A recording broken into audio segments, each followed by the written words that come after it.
Hey guys, okay, so well, katulad ng sinabi ko dun sa isa kong vlog, supposedly ang susunod kong Vietnam vlog is about shopping na. But I think, well, I have to make this video. I don't want to what do you call this?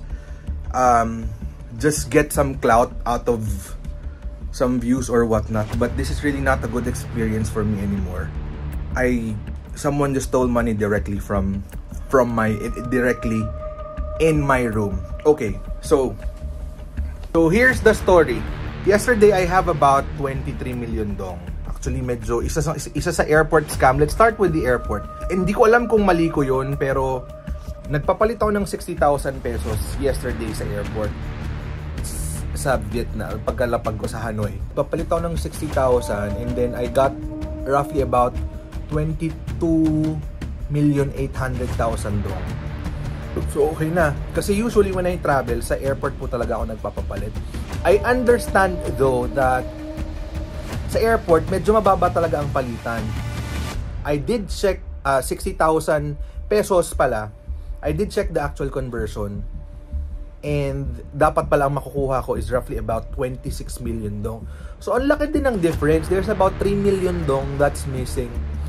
I don't know if doon pa lang ba sobrang may mali na, but mali kasi I accepted the conversion, pinakita naman sa akin yung calculator, umuo na lang din ako. But anyway, hindi po yun ang major kong issue.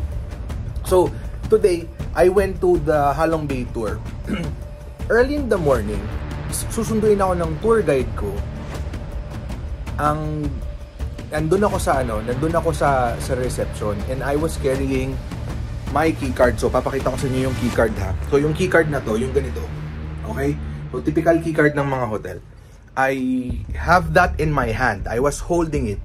Sabi ng receptionist, "Sir, you have to leave your key card." And this is the first time that I heard that you have to leave your key card. Sabi ko, "Why?" Because if you lose it, you have to pay. I know that, you know, it's a standard procedure na pag nawala mo yung keycard, magbabayad ka. But I just don't feel like giving the keycard. Pero dahil nag-insist siya, and alam ko naman kung may gagawin naman talaga silang kung ano-ano man, they have the master keycard. They always can access my room. So anyway, so I left my keycard and he asked, "Do you want us to clean your room?" Umoo ako. Okay. That's when it all began. So, I have my stuff over there. Ayan, ito, dala ko to kanina. And then, itong Nike na bag ko, nakasarado yan. I have an envelope here. Okay? So, itong envelope na to, I made sure na before ako umalis, nag-iwan ako dito ng 15 million dong. I only brought siguro mga 6 million dong kanina. And then I made sure na meron tong 15 million dong. So, pagdating ko dito kanina, tuwang-tuwa pa ako kasi yung tour ko ngayon, magkano lang yung nagastos ko? Wala pa yatang 1 million dong. Kasi may binili akong pearls, but I did use my card to purchase that. So wala akong ginastos na cash. Tuwang-tuwa pa ako na pag balik ko, gusto kong bilangin yung pera ko kasi parang feeling ko halos hindi ko naman mababawasan yung pera ko kasi mura lang talaga dito guys, murang-mura. But when I checked my money, meron pang siguro mga may peso pa dito, and then kasama nga ng peso yung Philippine peso, and then yung dong, meron akong iniwan na 15 million dong. 15 million dong. I'm sure that's 15 million. Up until this point, binibilang ko yung ginastos ko. At saka yung natira kong pera dun sa wallet ko, kulang talaga. 15 million dong ang iniwan ko dito. When I came back, 11 million na lang. Obviously, someone went inside my room, and I know meron talaga kasi pagbalik ko, malinis talaga ang room ko. SOP ng mga hotel yun eh. Mali ko din na iniwan ko yung pera.